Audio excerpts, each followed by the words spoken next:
When it comes to assessing a transcriptome, the largest problem that we usually run into is having too many transcripts. It's a challenging job to get the data mapped down to the smallest number of unique transcripts possible. There are multiple reasons for why this happens. In looking at this, there are two principal classes of tools that we work with. There's internal, where we check for consistency of the output transcriptome with the input data, and I'll explain why that's necessary in a minute here. And then there's also external data, and that builds upon the many years of study of different organisms, of their genomes and of their transcriptomes, so that we have a pretty good statistical picture of what these genomes should look like. And so there are tools that have been developed to check that for a new data set in order to see how well it matches the expectations. So let's talk about the internal. The process of building a transcriptome uses what's called a de Bruijn graph. And as it says here at the top, it's a computationally efficient algorithm in which the RNA sequencing data set, or whatever sequence data set you have, is broken into these small pieces.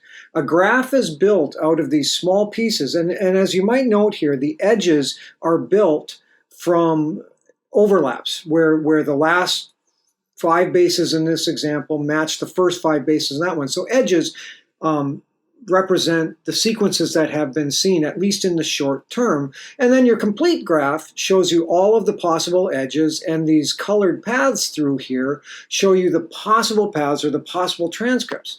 The trouble is that, as noted here, the process of building this graph destroys the long-range information, and you're left with only these short-range edges. And so on building these paths, it's entirely possible that, even though this is conceptually possible that you could go through all 4 of the paths shown here, that actually only 2 of them are supported, where you've got the common sequence here, and there's only this upstream of this piece right here. However, so we want to be able to check that. And so the manner in which this is checked is by mapping the original data, the complete data, back onto the output to look for inconsistencies, to look for things that might not suggest that the transcript that was generated is correct. So here's a graphical picture of some of the things that can happen. Here's a starting one, essentially looking at the idea of a chimeric transcript. So the way you read this table right here is, this is the reality in this column, where there are 2 different genes and transcripts. This is what the assembly generated, where you've got this fused together transcript. And this is what the evidence looks like when you map the starting data onto the transcriptome. And here what we're seeing is the differential, that there's essentially a step in the coverage across these, suggesting that these 2 have been joined together inappropriately.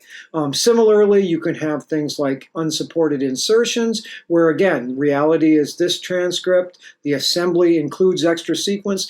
The data of aligning the starting data back onto it doesn't support this. One more, where you have an incomplete length. And finally, here's a complete set of the possibilities that are checked for in doing this. And so there are tools out there that will take this information and give an assignment of a probability of the likelihood of a transcript being well supported by the data. And so those are part of what we use in this analysis.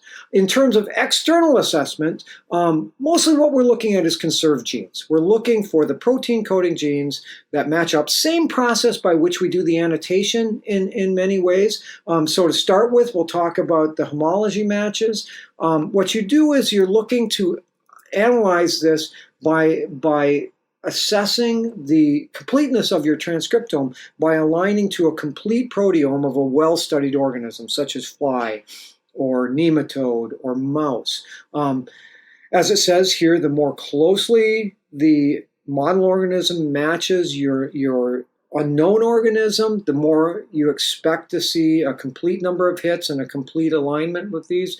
But this gives you an assessment of how good, of how complete your assignment is.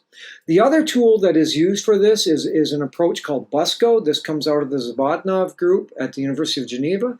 And what they've done is they've integrated together the analysis of many of the complete genomes that have been generated.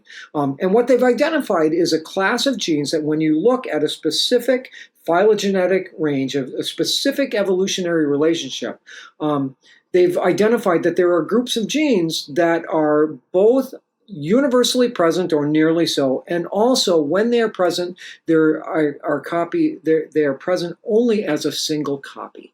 There's no paralogs, there's no duplications of those genes, which is often the case with other genes. And as it says here at the bottom, this was originally developed for genomic analysis, but it is also applicable to transcriptomes with some caveats.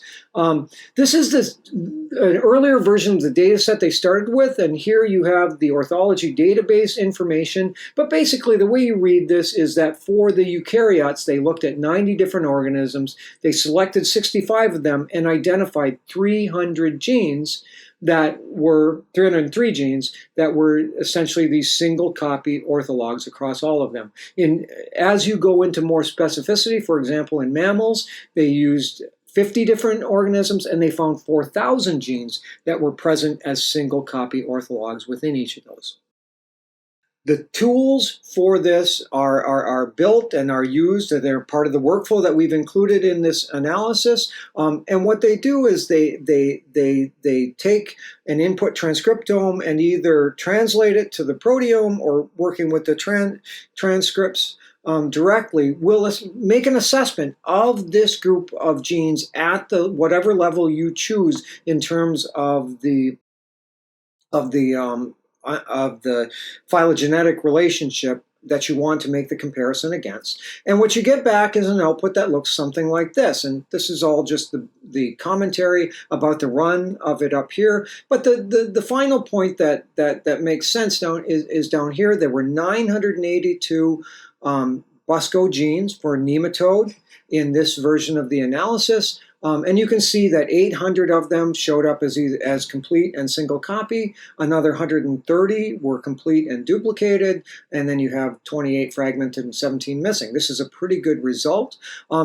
So, as I said, this was originally developed for genomes. With transcriptomes, you do get a little bit of a complication in that you might want to be aware of the fact that genes can have multiple isoforms, that if you're not careful about eliminating those from your transcriptome before running this, you'll get duplications that are not truly duplications. But that being said, this is still a very valid way, a very good tool for assessing the quality of your new transcriptome.